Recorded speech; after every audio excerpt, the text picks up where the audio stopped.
Hello guys, how's it going? My name is Dal, and depending on when you're watching this video, patch 11.2 is either going live later this evening, or if you're watching it by evening time, there's a good chance that the patch is already live for the region of NA, visiting the region of EU the very next day. This update is a massive one as it brings with it a ton of different class changes in this major content update, from so many different talent revamps and refreshers, many different hero talent improvements for huge swaths of different classes, and there's definitely a lot to go over, which we've been trying to cover over on this channel over these past few weeks. However, today I did want to do a combination of every single class change that we could see based on the patch notes that Blizzard has released in official capacity, where I want to go over every single new update that you could expect for all of your classes, no matter what you're going to be maining in the patch 11.2. This is a long update, so I kind of want to dive into it as soon as possible, but I will have chapter marks down below so you can skip around to the most relevant classes that you're interested in playing the most as of Season 3. As always, if you guys want to see more regular guides for the patch 11.2, be sure to follow the channel and subscribe. But otherwise, let's dive right in. In an alphabetical order, we're going to start off with the class of Death Knight. One of the things they're doing is adjusting Death Knight's raid utility, that being primarily grips. They are removing the ability of Abomination Limb, rest in peace, was a very fun ability, but they are shortening the cooldown of your other grips down to 15 seconds. For both Frost and Unholy. That means all three specs are going to have a fairly short grip, blood included, within PvE content. However, Frost and Unholy do return the 25-second CD on grips in PvP combat specifically. Aside of this, the cooldown of Anti-Magic Zone is being upgraded as it no longer has an absorb limit. During that time, the ability is simply going to reduce the amount of magic damage your party takes by 15%. They are increasing the cooldown of this ability up to 4 minutes. However, with the talent of Assimilation, you can drop it down back to 3 minutes in order to make it more usable within massive raid content. Outside of this, we're also seeing hero talent adjustments with things like Deathbringer getting some improvements to some degree. They are breaking the interaction between Reaper's Mark and Exterminate, where Exterminates can reapply Reaper's Mark back up to the target. Instead, what this is going to do per Exterminate Scythe hit at the target, it is now going to grant Frost Death Knight's charges of Killing Machine, and for Blood is going to activate 2 seconds of Bone Storm per use of Exterminate. However, because you're not going to be able to chain back-to-back Reaper's Mark, they are increasing this damage of this ability greatly by 30%. But then they're also making a couple adjustments within the rest of the Deathbringer nodes. And a lot of those nodes are going to affect Frost Death Knight in particular, with reductions to Way of Soul, Soul Rapture, as well as Swift and Painful. They're trying to find a way to balance the Deathbringer against Rider, specifically for Frost Death Knight, though Blood Death Knight gets full value out of the Deathbringer talents. Speaking of Rider the Apocalypse, they're actually mostly buffing this one up, primarily focusing on the different Riders from the Rider's Champion node. Riders like Trollbane and Whitemane are both being buffed up, specifically Trollbane buffed for Frost and Whitemane buffed for Unholy, since those two specs will be able to summon up those riders a lot more aggressively.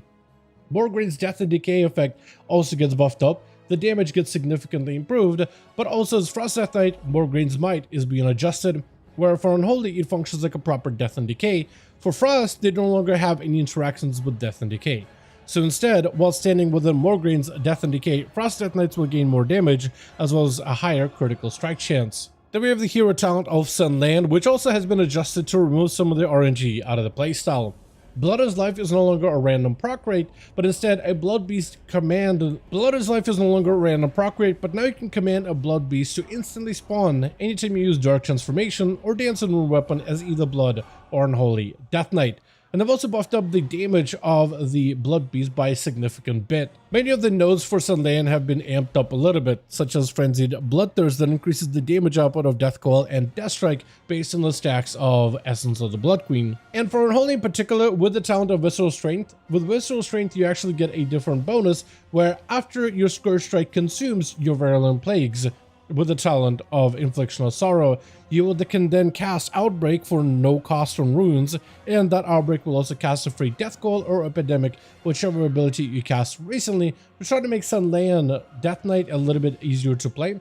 especially for Unholy, who has to keep reapplying all of those dots a lot more aggressively. Outside of this, we have some spec-specific changes, such as Blood Death Knight, which has been buffed up all across the board. In fact, all tanks have been buffed up in terms of raw damage, and that is still up to the tuning. However, they did also make Bone Shield a little bit better, as it now has increased armor scaling, which offers Blood Death Knight significant physical damage reduction. The spec of Frost Death Knight has changed quite a solid bit, as it's got a brand new talent tree. Some of the nodes are going to be familiar, while other nodes are going to be changed up completely. One of the major changes is an adjustment to how you build and spend your runes and runic power. Normally you do it through abilities like Obliterate, which spends runes, as well as Frost Strike that spends runic power, both used in single target. However, you'll now have an alternative way of being able to use either one of those abilities for AoE, as now you get baseline Glacial Advance, which takes place of your Frost Strike with an AoE content, as well as Frost Scythe, which essentially becomes an AoE version of Obliterate, but both those abilities essentially become a baseline part of the Frost Death Knight kit.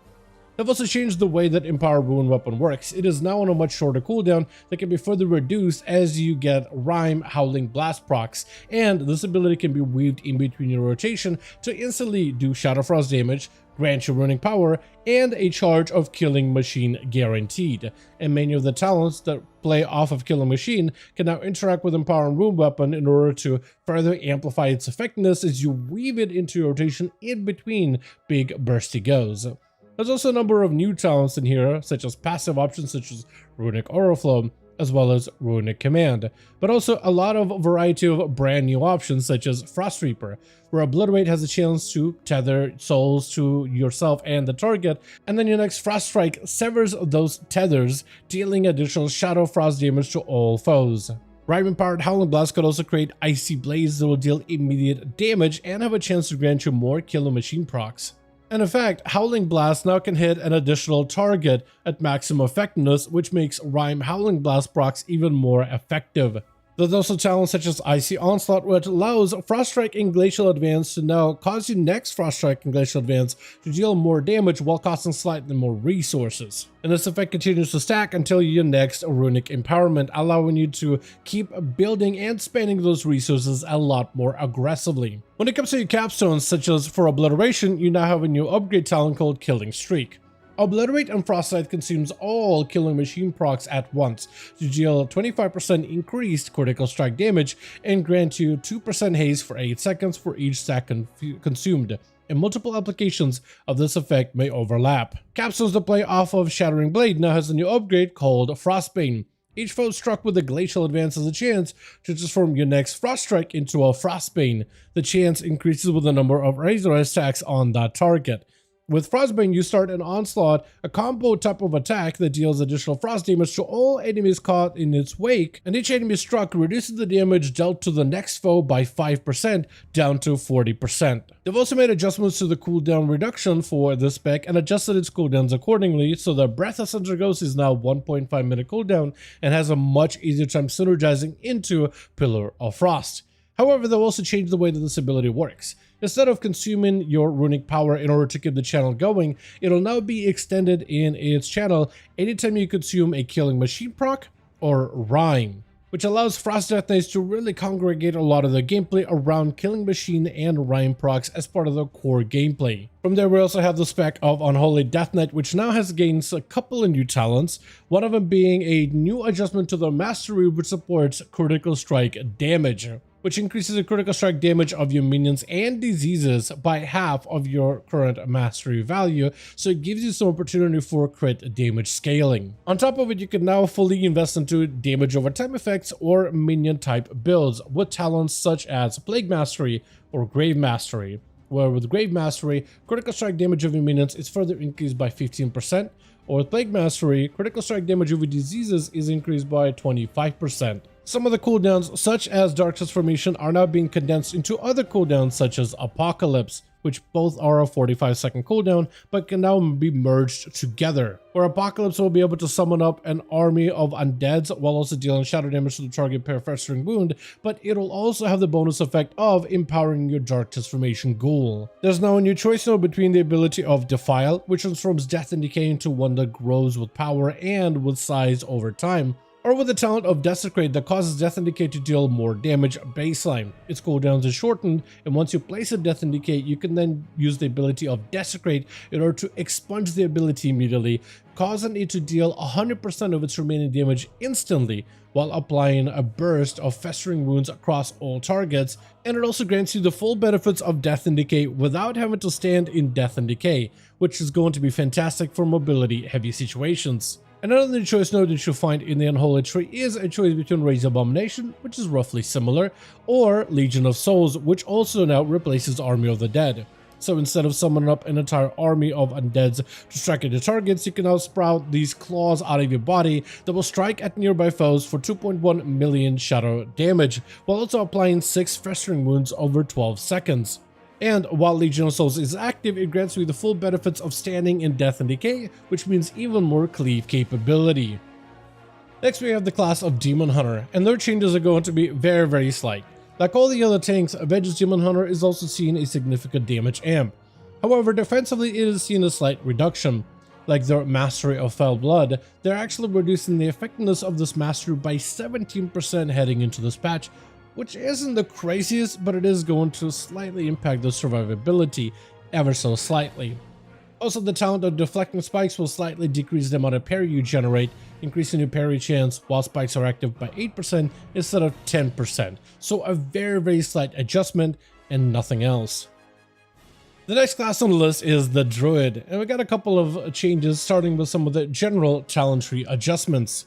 Building off of the talent of Lakara's Teaching, we now have a different choice of Lakara's Inspiration that grants you a different bonus, an additional bonus, depending on your druidic knowledge. Grants you the different bonuses depending on your form. Gnoll form grants you magic damage increase, cat form grants you additional stamina, bear form grants you movement speed, while moonkid form grants you a reduced AoE damage taken. Talents like Maim are going to mimic Rogue's Kidney Shot, where they're both going to be a 30-second cooldown, so a slight nerf in terms of CC capability for feral druids more than anybody. Also, any druid that does shift into a bear form that isn't a guardian druid is now going to have the threat reduction be less than that of a guardian druid, so you can more easily shift into bear form and use self-healing abilities without picking up too much extra aggro. Moving on, we have hero talents, starting with Druid of the Claw, where we're primarily seeing buffs for guardian druid, with things such as empowered shifting providing you additional magic reduction while in bear form, which is pretty massive. Dreadful Wound talent is now going to have an increased damage reduction against the target, reducing their damage taken while they're bleeding by 15%. And also Strike for the Heart is now going to provide Mangle bonus healing, 5% of your maximum health every time you mangle against a target as a guardian druid specifically. Next we have the hero talent of the Wildstalker, and for feral druids, but mostly restoration druids, they've increased the amount of healing output this playstyle can do significantly for this patch update. The talent of Twin Sprout's chances to generate additional vines and blooms has also been significantly increased. And Bloodseeker Vine's passive for Vigorous Creepers now causes enemies to take additional damage when they're affected by the Bloodseeker Bleed. Outside of this, we see Druid buffs all across the board, with Balanced Druid receiving an 8% damage amp all across the rest of the tree, although I wouldn't be surprised if Balanced Druid's got a couple of more buffs as 11.2 was live, especially like during the first week of tuning. Feral Druid also saw an 8% damage increase and also a couple of talent adjustments in order to make him a little bit more favorable, with things such as Sabertooth providing you additional bleed debuff per column point spent, increasing into 5% increase per column point instead of 3. But also Saberjaws offering you additional damage bonus for those ferocious bites that consume additional energy. The spec of Guardian Druid, like all the other tanks, is also receiving a 12% damage amp. And Restoration Druid is seeing a fairly sizable buff to Tranquility, which is now far more effective in smaller group sizes, so think content like Mythic Plus Dungeons. They've also given him a couple of new visuals, specifically for abilities such as Efflorescence, Life Bloom, Regrowth, Rejuve, Swiftmend Tranquility, and Wild Growth, which primarily has to do with adding extra additional green animations around their hands, but things like Rejuvenation are also a little bit more visible in its whole butterfly type of a look to it. Next we have the class of the Evoker, starting with a couple adjustments to Flame Shaper, and they're trying to make the hero talent just a little bit better. It has gained a lot more popularity recently, but they're trying to make sure that it continues to do well and rein in some of that bursty scaling.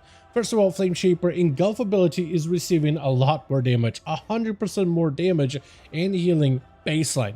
However, its whole scaling component, where it actually gains additional value per healing over time or damage over time, has been reduced down to 20%, which was initially 50% more value. And they've also changed Engulf, so it now requires Fire Breath or Dream Breath to be on the target, so you can now no longer miss an Engulf and accidentally use it on a wrong target. They've also changed Scale Commander, specifically with its bombardment mechanic, to scale better and fix a couple of bugs that weren't causing it to consistently proc at the same time, which will result in far more damage, especially when playing with groups of other players. From there, we're seeing various buffs for the different Evoker specs, with Augmentation not really receiving too many adjustments, but a 5% overall damage increase, although I could see that being a little higher as we get into the first week. Devastation also very similarly been slightly buffed by 6%, while certain key abilities such as Pyre as well as Firestorm has gotten buffed up by 20%, which promotes more of this red type of dragon build. However, your Undermine tier set is getting nerfed, so you will want to replace that one as soon as possible. Though a lot of the patch 11.2 is primarily focused on trying to improve preservation in its overall feel and playstyle, and there's a number of things for preservation that has gotten much better this time around. Some of the smaller buffs, such as a buff to Emerald Blossom healing, increasing it by 25%. Even that alone opens up some opportunity for Emerald Blossom builds to possibly shine within the current raid tier. Though certain abilities like Dream Breath did receive a 20% healing reduction, mostly because of the Engulf Flame Shaper and how it combines with the Dream Breath playstyle. Preservation Evoker also got a new talent called Unshakable, where your empower spells are more effective, and while charging up an empowerment spell, you cannot be knocked back by enemy abilities, which could allow you to bypass certain unique mechanics. You also gain 2 charges of reversion baseline without having to talent into it. And they're also trying to improve your external defensive of time dilation by giving a couple of ways to modify it. You can either play with just in time, which gives it a shorter cooldown and another charge, so you can use it more aggressively, or you can give it a delay harm talent, which allows a portion of the delay damage to be absorbed, which has this like DR style mechanic to reduce some of the damage that you can put on like a tank or something, so they can have a little bit better of an overall external to utilize. Major cooldowns such as Dreamflight have now been made better and overall easier to use within dungeon content, greatly increasing its output outside of a 20-man raid.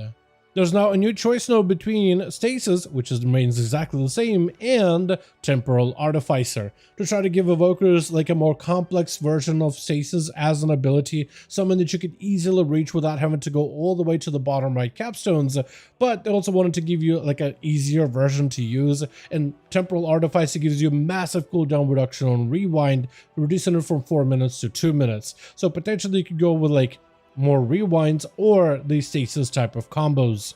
And in the bottom right capstones, they now have Tempo Charged, which is a tier set that Evokers recently had, either in the expansion of Dragonflight or actually in the War Within. Tempo Compression now increases the damage or healing of your next empowerment spell by 5% per stack, which you can easily stack by using various random bronze abilities, which is actually a very powerful capstone, as the tier set itself was super valuable and something that can be combined into the rest of your kit.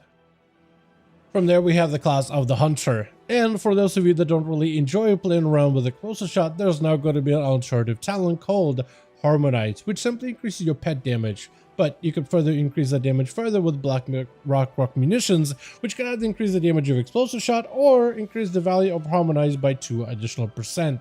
From there, we do see even more adjustments to the Hunter hero talent choices, starting with Dark Ranger, where they're actually doing a number of improvements for this playstyles, in particular starting with Umbral Reach. Black Arrow periodic damage is being increased by 100%, and Bleak Powder now applies Black Arrow to all targets that it damages. If Bleak Powder damages at least 2 or more enemies, you will now give Cleave capabilities such as Beast Cleave as Beast Mastery or Trick Shots as Marksmanship Hunter to make Dark Ranger weave a little bit better into AoE content. They also buffed up Fan and Pain for both marksmanship as well as beast mastery significantly to try to promote the use of this talent specifically. And also, Black Arrow now has this baseline opener and execute mechanic where this ability is usable when the enemy is high health as well as low health naturally. As for Pack Leader, they're trying to improve its defensiveness even further with a brand new redesigned shell cover, which now allows you to gain an 8 over turtle when dropping below 60% health, reducing your damage you take by 15% for 10 seconds. Though this damage reduction is now increased as your health is further reduced up to 35% damage reduction at 10% health, with still a 1.5 minute cooldown. And outside of this, they're improving things like Better Together for Pack Leader, specifically for specs like Survival and Beast Mastery. Though Beast Mastery mostly gets a frenzied attack speed bonus slightly increased, but for Survival it's a much bigger gain, with them buffing Tip of the Spear directly. And lastly, we have Sentinel, where they're changing the way that Lunar Storm works. Every 30 seconds you reset the cooldown of Lunar Storm, where your next rapid fire Wildfire Bomb will be able to proc this ability guaranteed. With that being reset, like when the debuff actually runs out and your next ability does proc a Lunar Storm, it will now also reset the cooldown of your rapid fire or your Wildfire Bomb when the effect is reset. So Sentinel hunters will not have to delay rapid fires or wildfire bombs to use Lunar Storm aggressively. Moving on to spec like Beast Mastery Hunter, we're seeing actually a slight redesign within some of the positionals of some of the talents within BM Hunter, slimming out a little bit of that gameplay, especially in the middle of the rows. And you'll notice that certain things have been adjusted. Things like Barrage is now completely gone. It's actually replaced with Bloodshed to make it a little bit easier to access it without necessarily making it a capstone talent choice. Things like Dire Beast are now a purely passive ability instead of an active one. And you now have a new capstone called Wild Speaker, which is, I'm pretty sure, an old tier set from one of the previous expansions, probably our Merger Cell raid tier specifically, where Dire Beast will now obey your kill command, dealing damage at 30% effectiveness. Bestial Wrath sends your Dire Beast into Rage, increasing their damage dealt for 15 seconds. Dire Beast summoned during Bestial Wrath will also benefit from a reduced duration.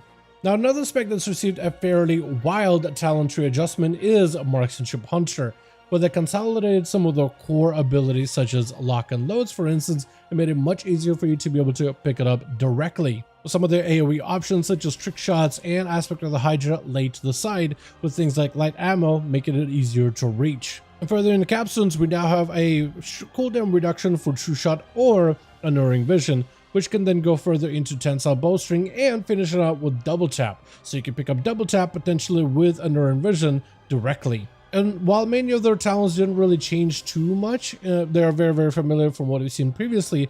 Things like Small Game Hunter is now in a different position where they're much easier to reach. And overall, the feedback from this set of talent adjustments is this change allows Marksmanship Hunters to have a lot more build variety heading into 11.2, with many hunters actually very happy with the shift up that they had for their talent tree specifically. For specs like Survival Hunter, we're seeing fairly sized buffs. For the spec like Survival Hunter, we're seeing fairly sizable buffs, specifically for abilities such as a Wildfire Bomb, which now deals significantly more immediate damage when you first hit the target, while also amping up some of the talents that interact with it, such as Explosive Expert, increasing Wildfire Bomb, and Explosive Shot damage now by 10%. Weird talents such as Call the Herd have also been adjusted to be a simple bleed effect that simply just adds a little bit additional delayed damage for abilities such as Kill Shot. And the upgrade talent of Fury of the Eagle, called Ruthless Marauder, causes Fury of the Eagle a 100% chance to generate Tip the Spear during its channel. So it makes the ability a little bit less RNG and allows you to weave it a little bit more directly into the rest of the survival kit. The next class on the list is the Mage, and one of the things we'll see for all three sets of mages is all of them lose the talent of Time Anomaly. Instead, they get a stronger version of Inspired Intellect, which grants them additional 6% intellect on Arcane Intellect buff. Outside of this, we have hero talent adjustments as well, starting with Frostfire, which is actually receiving a bunch of buffs for fire in particular, but also slight nerfs for frost in general, where fire mages actually gain 50% more damage on the Frostfire burst, as well as a stronger Excess Nova, which now casts Ice Nova at 200% effectiveness, while Frost only have a 50% chance to grant them a Brain Freeze proc from Excess Fire. Spellslinger has also been adjusted, with talents such as Spell Frost Teachings no longer granting them a reset on Frost Orb or Arcane Orb, but now there's a direct damage from Splinters, gives you cooldown reduction on either of the Mage's orbs. And also increased Splinter Orb's damage to up to 25% increase. And Splinter Storm now has a higher proc rate for buffs such as Brain Freeze and Clear Casting. Then there's a spec of Sun Fury, which gains mostly buffs as Arcane, where Meteorites do 2% more damage, and the Phoenix AoE damage is increased by 17%. But as Fire, Meteorite damage is reduced by 15%, and Phoenix AoE damage is reduced by 10%. As for the actual class, we have Arcane Mages with an updated Mastery, which has been greatly improved.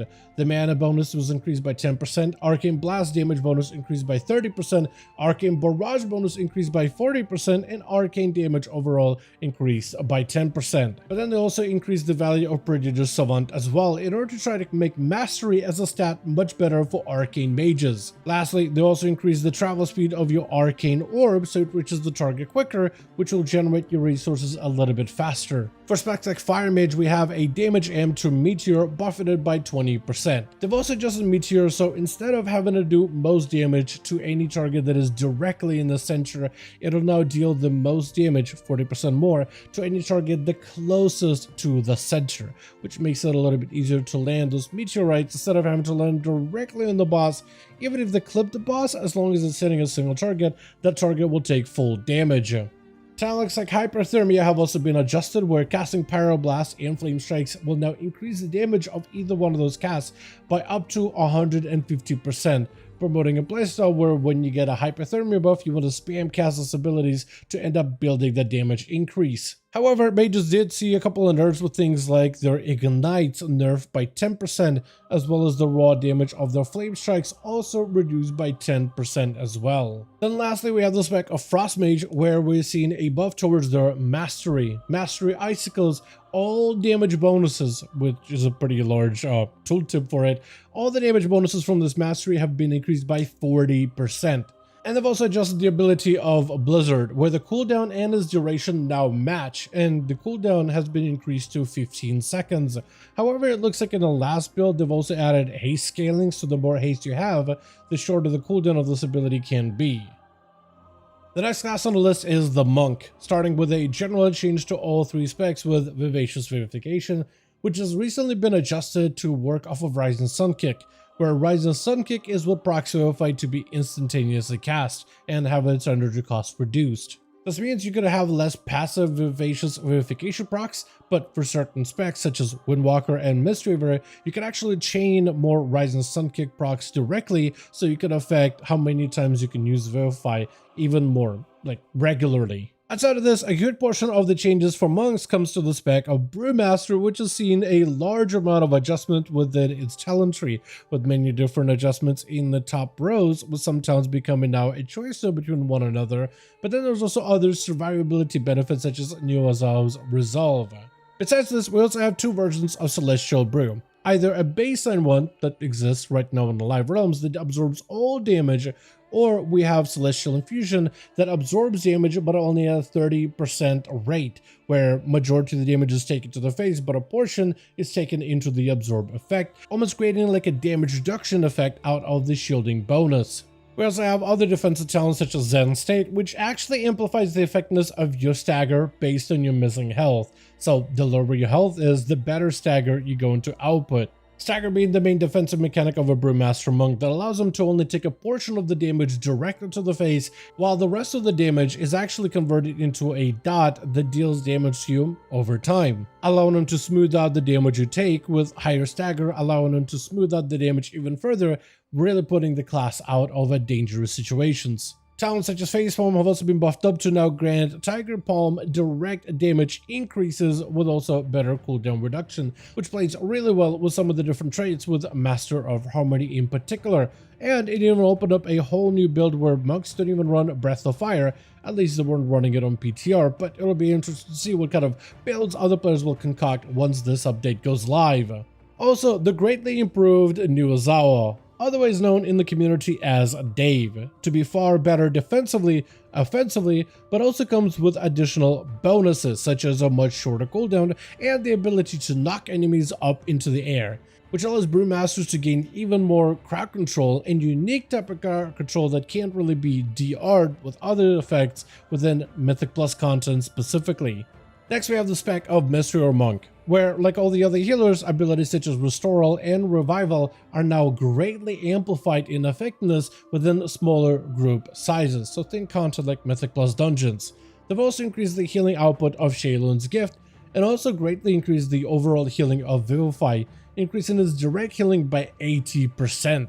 And while Windwalkers aren't really seeing too many talent adjustments, the overall damage is being increased by 13%, which is quite a sizable gain overall. From there, we have the class of Paladin. Starting with the hero talents directly, they're seeing some adjustments for Holy Paladin version of Herald of the Sun, with things like Eternal Flame buffed up by 15%. However, Sun's Avatar Capstone healing is being reduced by 40%. And the talent of Second Sunrise has been adjusted where Light of Dawn and Holy Shock now will have a 100% chance to be cast again, though at a reduced effectiveness. The Retribution of Herald of the Sun gains a new buff with Sun Seer, where Hammer, Wrath, and Divine Storm critical strikes now have two. The Retribution version of Herald of the Sun does receive a buff, increasing the Sun Seer damage over time effectiveness by 100%. Holy Paladin also continues to get a variety of different adjustments, with many of the core abilities buffed up in healing, with things like Word of Glory, Holy Prism, Holy Shock, and even Holy Light, with that last spell in particular buffed up by 30%. However, they did end up changing the way that Infusion of Light works. The way the Infusion of Light works right now is it uses scale based off crits with Holy Shocks, but now it just gives you a flat 10% chance to empower your next spell after using a Holy Shock. And they've also adjusted the way that the Infusion of Light modifies some of these other spells, with things like Holy Light reducing its cast time, but can also increase its overall healing as well. But Flash of Light in particular becomes a lot more interesting, where it increases its healing by quite a solid bit and allows Flash of Light to be an instant cast ability. Besides this, they also have a new talent called Pillars of Light, which empowers Beacon of Faith and Beacon of Virtue. With Beacon of Faith, both Beacon of Light and Faith now allow you to heal the targets with that beacon every few seconds, while Beacon of Virtue has an immediate healing effect on every ally with the Beacon of Virtue when you cast it. And then we have the spec of Retribution, where major or damaging abilities for Ret just about everything on your kit, plus your mastery and some of the different talented bonuses as well. A lot of these effects are seeing an increase roughly anywhere between 10% and up to 30% damage increases all across the board. The list is just way too massive. And there's also even more buffs to amplify the effectiveness of Retribution as Templar, with things such as your Imperial Hammers and Hammer of Light receiving additional buffs. However, a trade with all these buffs is one major nerf, and that is to the ability of Divine Hammer, which has been massively gutted to say the least. Its damage reduced by 12%, now has a 10-second duration, but the duration increases only by 0.3 seconds per holy power spent instead of 0.5, which revolves instead of 0.5, which actually comes out to be a little bit less in overall duration. But also it now has a 2-minute cooldown instead of a 1-minute cooldown, which potentially makes the ability no longer a meta pick.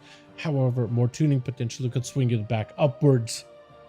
From there, we get to move on to the class of Priest, starting with the spec of Discipline. For Disc Priest, they're trying to make Luminous Barrier a little bit better, increasing its overall healing within 5-man content.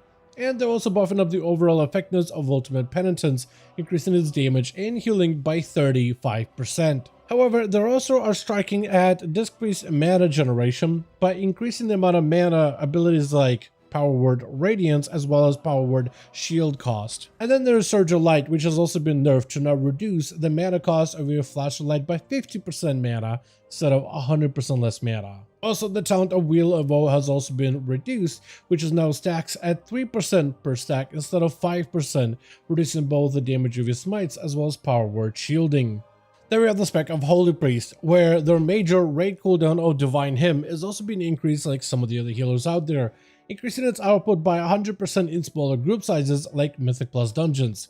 They also are reducing some of the mana costs for some of the Holy Priest abilities, with things such as Holy Nova as well as Holy Fire greatly reduced in cost. Further, they will also reduce the cost of many of their other heals by 5%, with things like Flash Heal, Holy Word, Sanctify, and Serenity, Prayer of Healing, Prayer of Mending, and Renew making into that list. And then we come to the spec of Shadow Priest, which actually saw a fairly sizable remake within its talent tree. The first 4 rows stay about the same, but where we see changes is in the row with Shadowy Insight. With things like Void Torch adjusted, we have now a new talent called Shattered Psyche instead of Mental Decay, and many other new talents such as Descending Darkness, which gives Shadow Crash additional instantaneous damage, some scaling with critical strikes with Phantom Menace, and even things like Dark Thoughts, which further empower Shadow Insight effects. Also, Shadow Priest no longer get to play around the ability of Mind Spike, instead of locked in completely to Mind Flay and Mind Flay Insanity as part of the core kit.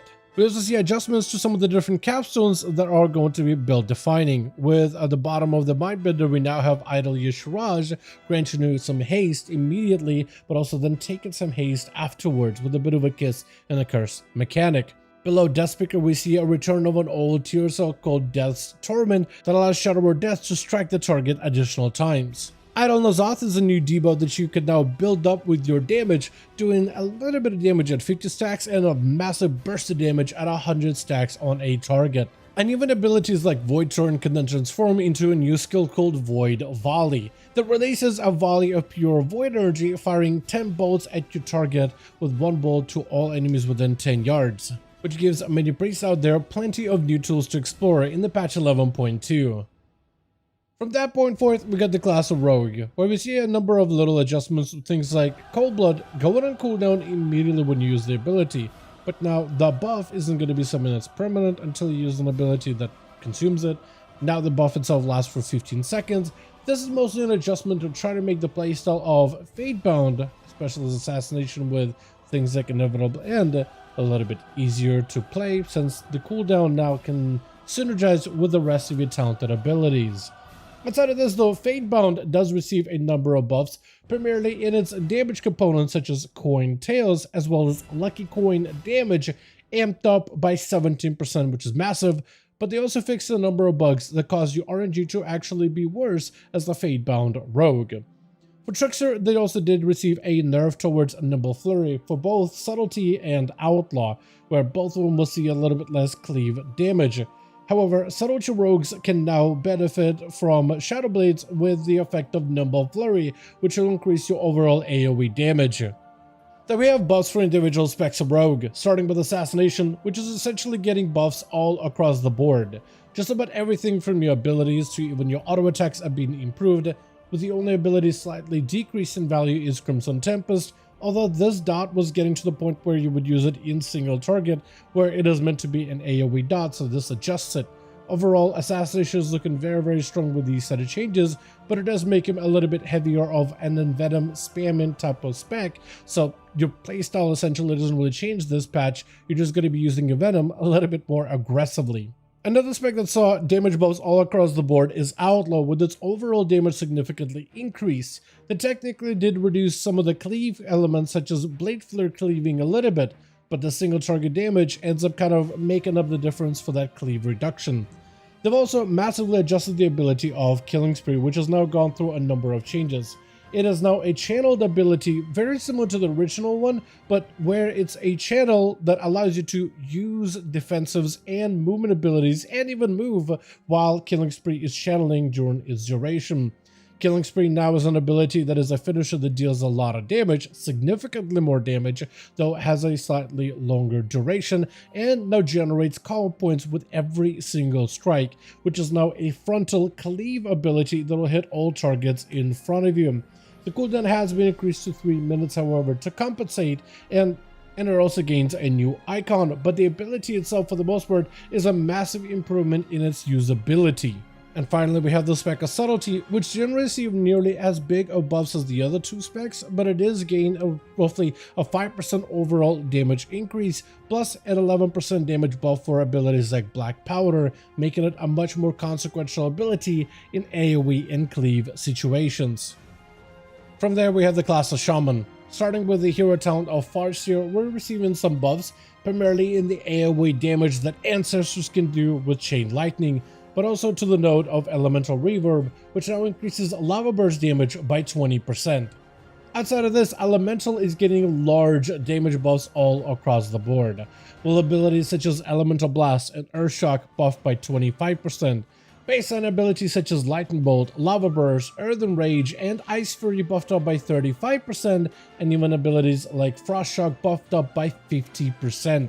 And Farseer Elementals gain an additional bonus, where Maelstrom Supremacy will increase the damage of your Earthshock, Elemental Blast, and Earthquake by 25%.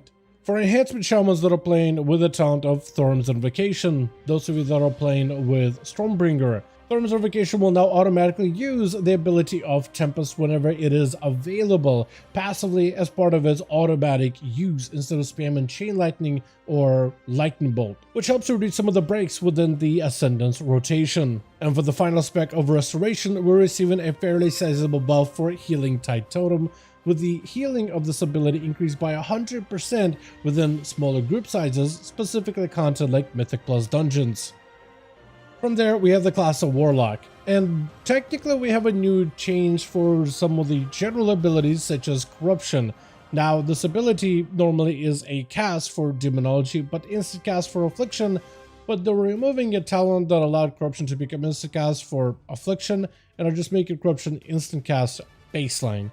Technically, this change does make it so that Demonology can technically use Corruption as an instacast ability in between of its rotation.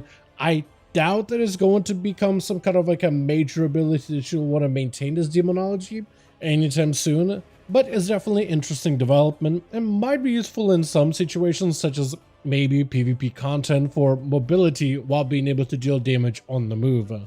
Outside of this, we're seeing various amounts of buffs towards the hero talents of the class of Warlock, starting with Diabolus, where all the three major demons that you could summon, the Overlord, Chaos Mother, and Pit Lord, all have been increased in value. Where initially all demon effects, like the actual damages the demons do, have been buffed up by 50%, and all the demon attacks that these demons grant you, so like the Inferno Bolt from Chaos Mother and Ruination from the Pit Lord, also got buffed up by 50%. However, Destruction is the only spec that gains big value on this, while Demonology does get some value out of these buffs, but at a reduced effectiveness. From there, we have the hero spec of the Hellcaller, where both Destruction and Affliction are receiving damage buffs, where we see a damage increase for abilities like Wither, abilities like Blackened Soul, as well as passives such as Zalen's Ferocity and Zalen's Cruelty. However, for Affliction, you get a bigger damage increase for both the initial damage of Wither as well as the Blackened Soul procs, while Destruction gets slightly more passive value from Zalen's Cruelty as well as Zalen's Ferocity.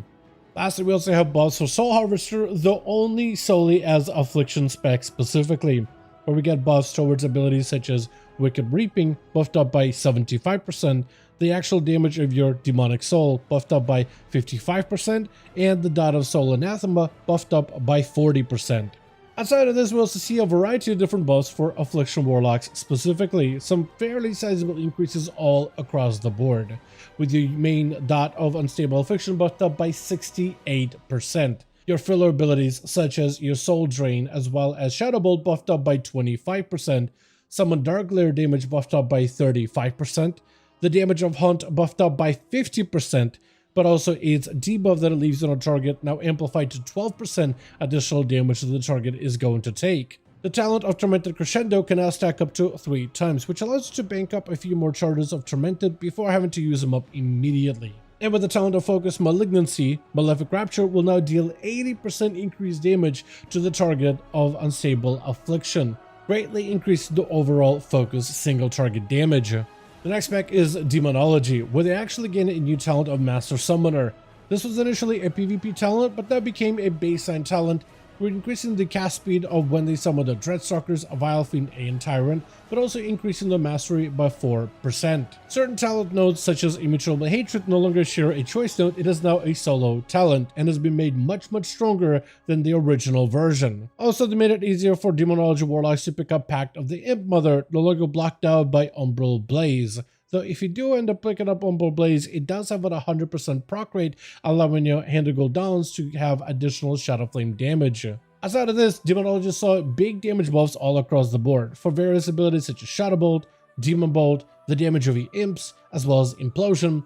The turret itself now buffs all other pets by 25% instead of 15%, making it for a much bigger overall gain. And even certain summons such as Summon Vilefiend now have a slightly shorter cooldown to help it better synergize with the rest of your talented abilities. The Spec and Destruction Warlock gains only a handful of buffs, specifically buff to Incinerate increasing its damage by 50%, Conflagration increasing its damage by 30%, as well as Chaos Bolt increasing its damage by 32%. They've also changed up the ability of Cataclysm so it no longer has another choice node of Infernum. That has been removed, so if you want any AoE option, Cataclysm seems to be the only viable option. Then we have the class of the Warrior, starting with the hero talent of Colossus, which didn't necessarily gain any sort of specific damage buffs, but it did gain a nice quality of life improvement. Where the ability of Demolish, once it begins its channel, it won't break unless the target moves further than 50 yards away from the warrior, which gives Demolish a little bit of this range to it, but also makes it a little bit easier to use in raid situations and dungeon situations. So even if the tank has to move the boss from, let's say, one end of the room to the other, and you begin to Demolish and the boss moves out of melee range, normally that would just cause Demolish to stop working. But now Demolish will continue to strike the boss even at longer ranges to make sure that you don't lose any value on your major hero talented ability. Outside of this, Arms Warrior saw a 5% damage amp all across the board, with the ability of Blaze Storm specifically buffed up by 15%. Fury Warrior saw very similar buffs in the same vein, all damage and abilities buffed up by 5%, Blaze Storm buffed up by 15%, but also the ability of Whirlwind buffed up by 10%, as well as improved Whirlwind now causes your single target abilities to cleave at 65% effectiveness instead of 55%, which does help improve on their AoE output. And finally, we have the Spectral Protection Warrior, which saw, as you can see, a fairly sizable talent tree rework. And there's a number of things that Protection Warrior has gained with this new set of talents, as well as a number of things that it lost. One of the things that it did lose is the ability of Spell Block, mostly because Blizzard felt like it didn't really work for a lot of AoE situations, and they want to give Protection Warriors a bit of a different way to deal with magic damage specifically. One of those ways is a new choice node on the bottom right hand side of either Hunker Down, which increases your effectiveness against magic damage whenever you pop Spell Reflection, but also reduces your overall area of effect damage, or possibly Spellbreaker, which gives you an 8% chance to disrupt magic damage dealt to you, reducing its damage by 50%. Certain talents such as Disrupting Shout now replace Challenging Shout. With Challenging Shout becoming a baseline ability, Disrupting Shout is a little bit easier to reach and talent into, and it comes with all these silence bonuses. Number of familiar talents such as Bolster and Unnerving Focus have been moved onto the left hand side of the tree, right under Last Stand. And below that we have other defensive choices like Thunderlord, as well as Shield Wall, which are much easier to reach. There have also been other improvements when it comes to passive defenses such as Unyielding Stance, where defense stance further reduces damage taken, as well as talents such as Armor Spec, which just simply grants you additional armor. There's also been a number of talents that have been added in order to improve Execute playability, by allowing Execute damage to be increased by 15% with Red Right Hand, as well as talents like Heavy Handed, which allows Execute to strike up to 2 additional targets, but at reduced effectiveness. And when it comes to its capstone choices, some of the defensive value has been baked in directly into Shield Charge. However, its overall power and crit scaling has been removed with those talents no longer present. Other capstone talent of Ravager now has a more passive option where your attacks have a chance to proc a Ravager for 4 seconds. But with that being said, as always, I do want to thank all of you guys so much for watching, and I hope you guys did enjoy this massive update. And if you did enjoy it or found it informative, go ahead and give this video a like. I would very much appreciate that. Also, be sure to join our Discord community, especially since we were putting out some rogue guides in particular, as well as other guides for the patch 11.2. As always, let me know your thoughts in the comments down below, and as always, I'll see all of you guys in the next one.